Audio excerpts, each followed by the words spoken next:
Our taxpayers, and I don't want to, at the risk of oversimplifying this, each of you, do taxpayers, are we going to take another hit because of this crisis? As this is solved, you talked about there being a lot of component parts to a solution. Are taxes anywhere on the horizon? Henry, is actually an air of unreality in Springfield. In fact, the sponsor of 512 not only doesn't want to raise taxes, he wants to roll back the income tax increase that was passed last year. Now that I think that's $6 billion. Does that generate?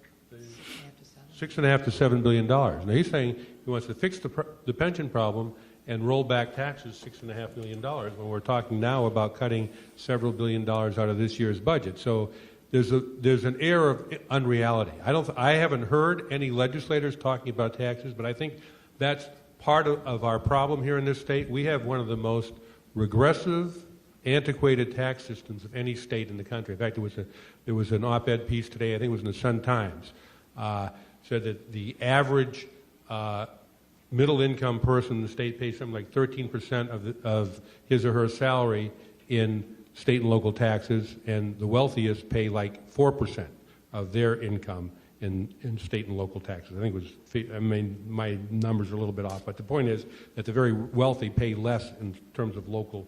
But should taxes be part of this? Yes, they should, because I think we need to amend our Constitution to allow for graduated income tax. I think that's long overdue. We're one of the few states that doesn't have that. We have 2/3 of our corporations that don't pay any corporate income tax. We need to do something about that. We need to look at the tax breaks we hand out to business. We just gave CME, which made $900 million in profits, a $100 million tax break. We gave Sears $10 million a year, and they can afford to pay their CEO, according to Cranes, over $700,000 a year to fly in a private jet back to visit his wife every weekend in Philadelphia. Thanks to the Illinois taxpayers, and I think we need to bring our tax system up to date for the 21st century and expand the sales tax base. Most states tax services that we don't touch, and we're doing goods, and more of our money is being spent on services. We need to expand. So all those things need to be, not just for the pensions, but just as Representative Nekritz mentioned, there's a lot of things being cut in the state government that shouldn't be getting cut. Representative Senger, is revenue part of the solution to the pension crisis? We need more money. Is revenue part of that, or do we just do it with cuts someplace else? Yeah, in the past, we got into the situation to begin with because we did two things, and we did things wrong. We spent more money than what we had, and then we borrowed to do some pension things or skip the payments. And that had to do with, not having money. So we raised taxes. Again, if you have a problem with someone who, is overspending, you have a child that's, is spending more than what they can afford, to give them more money is not the answer to the solution. So again, we have to focus on, let's get these things sustainable and make sure they're sustainable. I have a personal problem, and I'm in the pension system, of saying, why should the guy next door who is a taxpayer pay for my pension, which is no longer affordable? He had to take on the risk of a 401k, which he now has lost. He has to work longer years. He has to make cuts to his household. He has to do all the things that he can no longer do, or not retire, or to retire at a lot less benefit. And for myself to still have the benefit, because it's all in one, out of one pocket in one pot. So again, for the discipline here, I have a real problem with throwing the revenue side in at the moment. We have to get the numbers worked out and solve the problem. May I ask a question in the audience? I saw all of those that are here in Chicago. We already have the highest taxes, the city of Chicago combined, than any other major city in the country. How many of you would like to see a tax increase? Oh, yeah, right. So it's a tough question to ask these guys. Well, how it's spent, but don't lose track of what Representative Senger said, and I won't speak for Representative Nekritz, but you can't feed. For years, the pension funds have not been adequately funded, okay, and so that's caused the current crisis. And why did they do that? The members of the General Assembly, long before these folks were there, why did they do that? Well, because they couldn't make hard choices. Everybody wants this and that. They don't want to pay for it. So they gave more to education, more to health, more to this need, that need, and they blew off the pensions, right? They were funding the pensions. It wasn't venal. They were trying to satisfy their constituency. They didn't show great leadership then. Candidly, they haven't been showing great leadership from then till now in terms of solving the problem, because it could have been solved last year and it wasn't. And so you really got to, everybody says, let's raise revenue. I want the pensions paid, but, you're the voting public too. Do you think these guys are going to run for election a thing that I not only am fixing this, and I'm cutting the hell out of the budget, and you're not going to get what you want for autistic schools, you're not going to get your raises, you're not going to get this for help for the elderly, and on top of that, I'm going to do you a real favor. I'm going to increase taxes. I mean, it's a real tough spot they're in.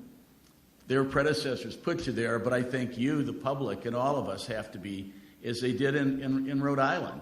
We have to all bear some of the load of this. Those of us none of us caused it in this room. I sure as hell didn't cause it. But I'm certainly willing to pay for it because I love this state. I live here. I've raised my family here.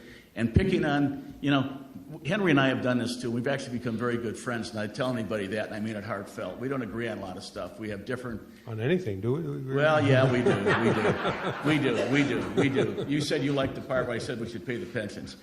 But the fact is, Henry's a skilled negotiator, and and I respect him for it. He's representing his constituency.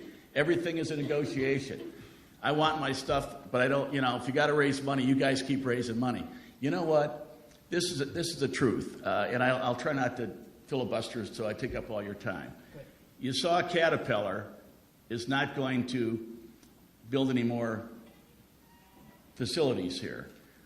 I represent, in my private law practice, separate and apart from my role in the Civic Committee, the Commercial Club, an awful lot of companies. And they're not coming and saying that we're not going to build here anymore. Why? Because they don't want Henry and they don't want all the union guys picking around and stirring up their shareholders. But these people that run these major companies, which are the employers, are simply, they're leaving the state. So the tax base is going to go down. We've got to get this healthy, but you can't make, is often done in this state and in this country. Let's make the guys that have actually done something or applying the jobs the bad guys. There can't afford to be bad guys. The blame doesn't matter. We've got to have a common sense solution going forward, but you can't get there by beating the hell out of one segment of the pot. I think Elaine, Representative Nekritz wanted to make a comment. So, as the only person in the room who actually voted for the income tax increase, I would take issue with something Andy Shaw said and something Ty said. No one, at least, I don't know of anyone that publicly said that the tax increase was going to solve the problem.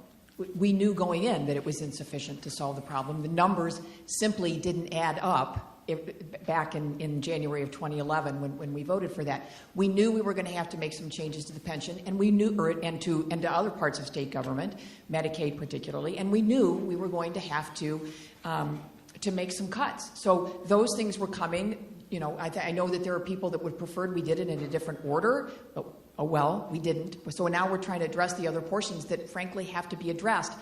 I don't think that there is an appetite in the General Assembly, rightly or wrongly, for addressing more revenue, especially in the order of magnitude that would have to be done in order to make that happen. And I would say that that the framers of the Constitution, the 1970 Constitution, who put the pension thing in, were also the ones that did the flat tax. So there's a lot of blame to go around there. Yeah, I mean, I think things they're like, to me, like upside down in terms of, the pensions taking away from everything else. I mean, like, I have a mortgage on my house. I'm sure if I went to my banker and said, my daughter's going to school, so, you've got to cut my mortgage. I shouldn't have to pay all this money every month because I got to pay. He said, wait a minute. You made this obligation, you made this contract with me that you were going to pay your mortgage every month. This is the amount that you were going to pay. That came before it came time for your daughter to go to school, and you should have anticipated that. So to say that somehow the pension, which is an obligation we already have, is somehow crowding out new obligations we want to make, to me is just upside down. And I think that, not that I think we ought to be cutting these other places, because I think the Medicaid program is important. I mean, we're going to throw people out on the streets. How many thousands of people? I mean, we shouldn't be doing that. Also, I would argue that, when we're, what do we want? We want public safety, right? We want to have public safety. But when we're paying, part of public safety is to pay for the pensions for the police and firefighters. We want education. Well, part of education is paying for the pensions for the teachers and the other school employees. It's not like it's divorce, or we want to pay for health care for an attendant at a state developmental center. That's part of care for the disabled. It's not like, well, pensions is like totally divorced from this. This is part of the cost we pay for it. And these pensions, as I said, I'll stand by my numbers. For average state employees, 2011, average pension $24,600, average length of service for retiree was 24 years. Chicago Municipal Fund, which is the civilians who work, those are the people that my union represents, 31,000, no Social Security, 31,000, average length of service 24 and a quarter years at the time they retire. So, Representative Senger, a comment, and then I have another question. I just want to make a comment on what we're doing right now, and we're doing what we have been doing for 3 years. We're going through the pension debate on all the numbers and the rest, and it seems like we keep debating, but we honestly, given particularly this year, have to get something done. I mean, that's the bottom line. We can go through these back and forth opinions, but we have to get something done. I don't care if you're in the system or you're a taxpayer or whatever. You're begging us to get something done here, to do something, and we're in bad shape. So I'm looking for your help. Let's sit down. Let's stop the debate. Let's come up with something. Rhode Island could do it. Let's make our systems, sustainable for the rest of the period of time. And you know what? I think we have the tools to do it. I think it's just a matter of sitting down and figuring out what's best for the state of Illinois. Let's play a game. Let's play a game here. Let's talk about what we can agree on. I mean, you all are chosen very carefully to be our panelists because we believe that you represent different points of view. What can we agree on? Let me ask a question. I want a yes or no from each of you. I know, but let's bear with me. Should the retirement age be raised? Let's start with Representative Senger. Should the retirement age be raised as a means of reducing our liability here? There's retirement age is a tool that can be used to make these pensions sustainable for the world. That's a yes or a no? That's a yes. Okay. Now, whether it's... Okay. That's all we wanted, was a yes or a no. We're trying to agree here. Yes. Henry, what do you think? Should the retirement age be raised to help us solve this problem? No. Okay. Mr. Fahner? Yes. Representative Nekritz? I believe it's part of the solution, yes. Yeah. So we don't have any agreement there. We're 3-1. What about the cost of living adjustments? I know this could end up as a situation in court, but let's just speculate now on whether or not that is a way that we could attack the problem. Do we, yes or no? Cost of living adjustments. We'll begin on this end. Representative Nekritz. As the single largest cost driver in the pension systems, I would say yes. Mr. Fahner. Yes. Mr. Bayer. I want to answer that. But I want you to say yes or no. I'll give you a yes or no, but I want to say something after. I don't want you to cut me off after I say no. Because I think this is being framed. May I? Is it okay if I answer the question? Thank you. I said no. Okay? Representative Well, Senger. let me finish. But I think Yes. I would hope that the other panelists would agree with this, that we need to find. We all agree that there's a problem. $85 billion is a problem. It needs to be solved. It's only going to be solved if the parties roll up their sleeves and work together to do it. I think at the end of the day, I think they would agree. They don't care so much, not philosophically that they think we have to get rid of the COLA, I would hope. They just want, how can we get the cost to a point that's affordable for the state? That's what I think we all agree on. How can we get it? So I'm worried about the pension funds going belly up and there being no money there. So we need to find a solution that we pay for the pension obligations. However, we can do that. You know, I would completely agree with that. we talk about, you know, leadership in these situations, and you can go back There's to more Governor. we agree on. You want to ask some more questions? Pardon? There's more we agree on. Well, I don't have any other Well, how about situations. Let's see. Talk to me. I'll raise one for you. About what? I'll raise. But How about we the need to audience? make sure if we're going to ask public employees to accept these changes, then we have to make darn sure the state pays in what it's supposed to pay in, and that was Henry mentioned that earlier. And that, Great. I think, That's I a great think all one. four of us. I've been in That's- conversations where all four of and us that's agree with that as a, well. And that's a reform moving forward. Absolutely. Do we all agree that should happen? Henry and I agreed on that last Christmas, but he'll never do it in public. I agree. I've been saying that. This is the first time you've done it publicly. We all agree.